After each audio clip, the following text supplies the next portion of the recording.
Hey everyone, this is Pastor Adam here, and we would love to just think a little bit about the Easter story and the events leading up to Easter. And we'd love to do that by sharing with you a short devotional series in the next few days leading up to Good Friday. And the first passage that I want to turn your attention to is Matthew 26 and verses 17 to 35. I'm going to read those and I'm just going to give a short thought for the day. Now, on the first day of unleavened bread, the disciples came to Jesus saying, "Where will you have us prepare for you to eat the Passover?" He said, Go into the city to a certain man and say to him, "The teacher says, my time is at hand. I will keep the Passover at your house with my disciples." And the disciples did as Jesus had directed them, and they prepared the Passover. When it was evening, he reclined at table with the 12, and as they were eating, he said, "Truly I say to you, one of you will betray me." And they were very sorrowful, and began to say to him one after another, "Is it I, Lord?" He answered, "He who has dipped his hand in the dish with me will betray me. The Son of Man goes as it is written of him, but woe to that man by whom the Son of Man is betrayed. It would have been better for that man if he had not been born." Judas, who would betray him, answered, "Is it I, Rabbi?" He said to him, "You have said so." Now as they were eating, Jesus took bread, and after blessing it, broke it, and gave it to the disciples, and said, "Take, eat. This is my body."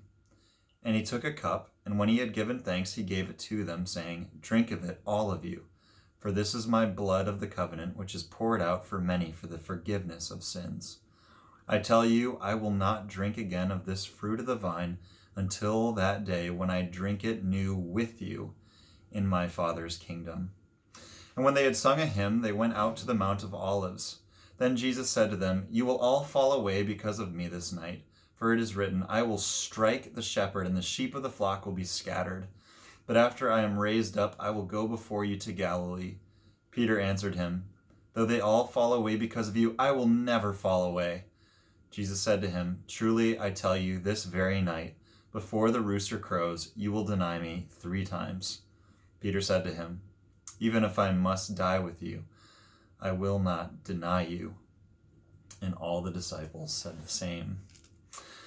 I think what I'd like to highlight is just a quick reflection on the goodness of the togetherness of the celebration of the Lord's Supper. Here is where Jesus actually institutes the memorial celebration that the church is to have as a gift and a treasure and an avenue for proclamation until he comes again.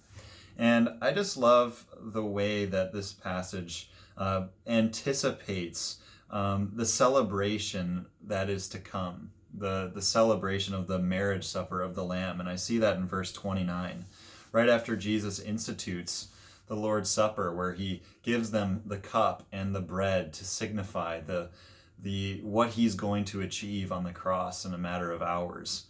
And he says to them, verse 29, "I tell you, I will not drink again of this fruit of the vine until that day when I drink it new with you in my Father's kingdom." I've been reflecting a lot recently on the gift of all of this technology that we have available to us that has made it possible for us to continue gathering, albeit virtually, every single Thursday. It's made it possible for us to continue to do word ministry, to continue to fellowship over Facebook Messenger. But at the same time, I've also been thinking quite a lot about the goodness of gathering. As Jesus says it there in verse 29, he anticipates the day where he will drink the fruit of the vine with his people. And I desire to sing hymns with you people. I desire to gather again and as a church family at the Met and celebrate the Lord's Supper, to proclaim the Lord's death until he comes.